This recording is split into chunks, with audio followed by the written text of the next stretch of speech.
Welcome back to Black News Tonight. My next guest is a creative powerhouse who is getting ready to reimagine a classic opera play about a teenage disabled boy and baby Jesus. And she is making sure to put much more melanin in this version.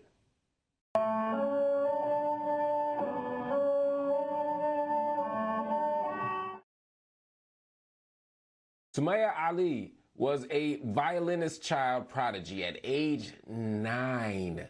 She goes on to attend Duke Ellington School of the Arts, shout out to DC, Spelman College, and the New England Conservatory. Falls in love with opera during this time. She then began working as an opera singer right after graduation.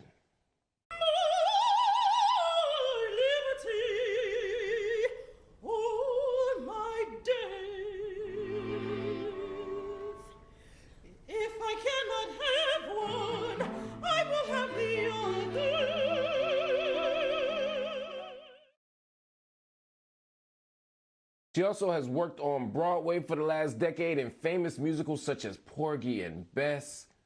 And now she's gearing up to direct her first opera play, the 1951 classic Amahl and the Night Visitors. But her version centers its gaze through a black one and thus has an all-star black cast, and it opens this Friday in Atlanta. I am so excited that she's here. She's joining us on Black News Tonight. Sumayya Ali, thank you so much.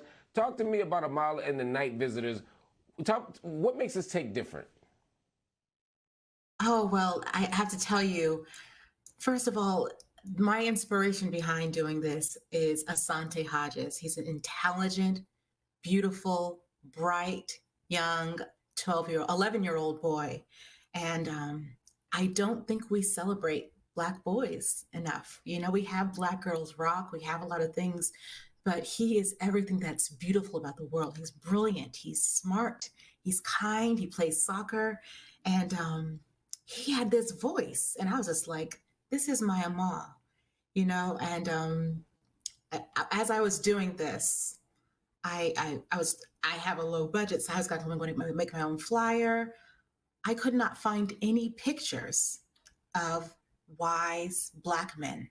When I Google wise Black men, and all of Al Gore's on the internet, there were no pictures of 3 Black wise men.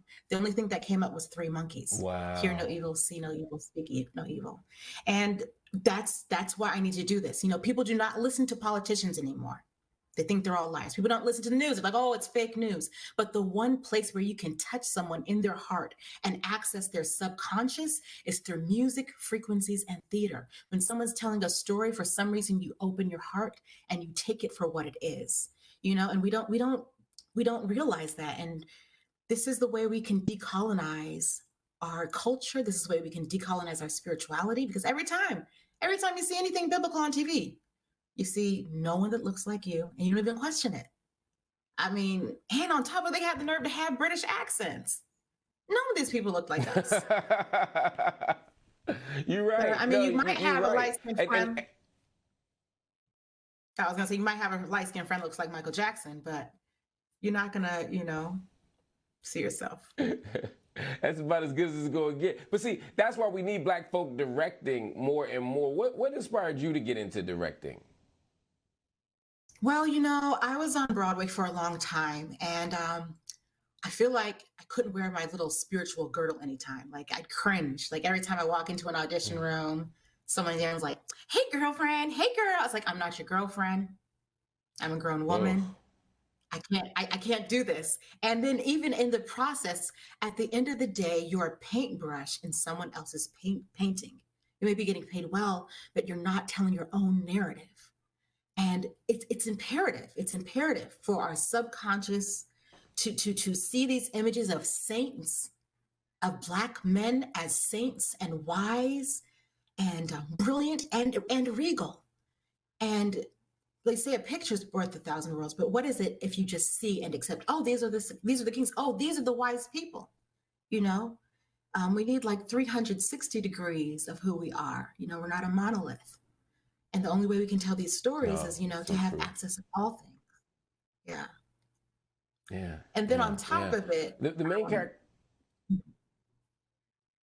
I was gonna say the main character in your play is a 12-year-old black boy. Now, you talk about showing black people as regal and wise and spiritual and beautiful.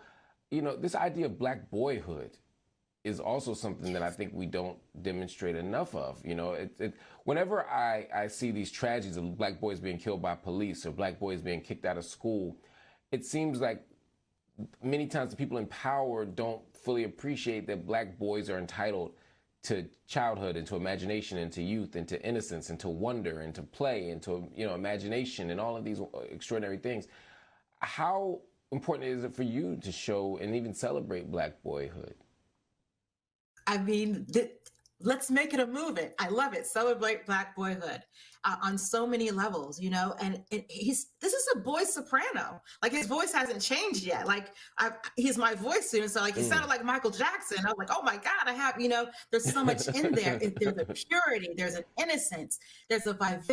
He's vivacious, and that needs to be the culture, because there's also a culture of, you know, we have a low self-esteem and feel like we have to compensate for outer, accomplishments or clothes or things that make us feel good, our shoes. You know, we're programmed during that boyhood period to like, oh, you got to dress like this, but like, no, you have everything you need inside of you right now. And to feel validated in that, you know, that's what this is about. Yeah, it's a beautiful thing. Now, you have managed to navigate the opera world as a black woman. I mean, there aren't too many institutions, cultural spaces, etc., in this country, in this world, that honors or affirms black women. But I would imagine opera can't be easy. It might even be especially challenging, just given all the things. What's your experience been? You know, I've been pretty blessed. I really cannot complain. But the truth of the matter is, in the 21st century, you've got to be able to sing everything, you know, because, you know, opera companies are not paying as well these days. You have to be able to, you know, do an opera. You got to be able to sing jazz. You got to be able to sing on Broadway. So that's what's really been my key to getting by, to being versatile.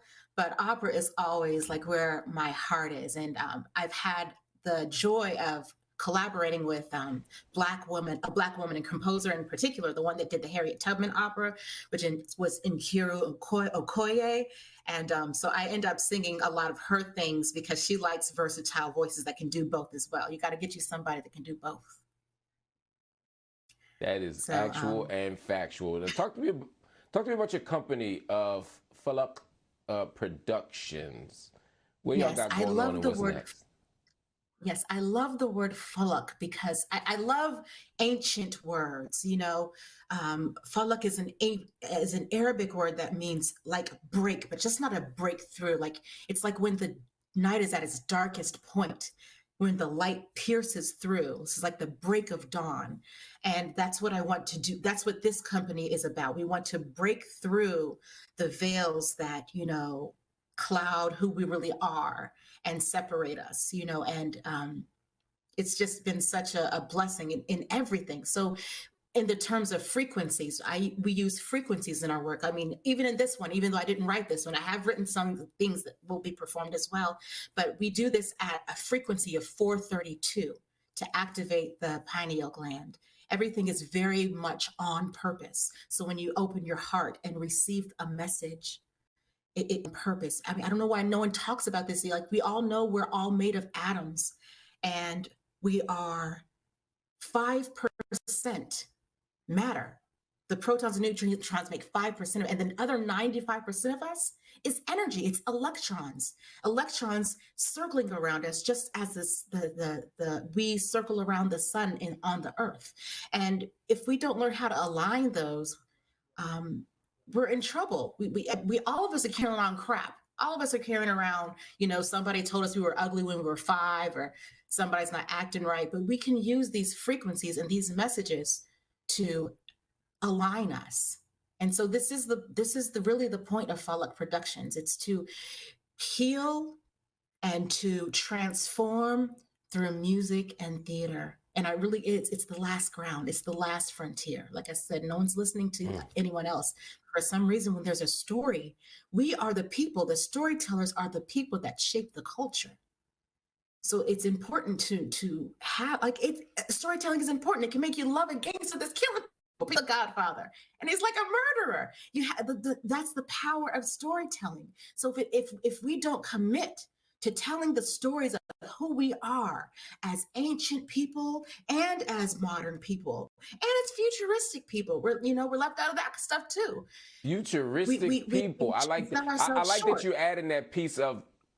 I love that you're adding that piece of futuristic because we can summon the past, we can talk about the present, but reminding the world that Black folk will be here, have always been here, and that there's going to be a beautiful Black future, I think is also the work of the artist. And conjuring that is a beautiful thing. Sumayya, thank you so much for joining me on Black News tonight. Everybody, Amahl and the Night Visitors opens tomorrow in Atlanta, Georgia at the Gold Space. If you want tickets, you can go to falakproductions.com. That's FALAQ Productions.com.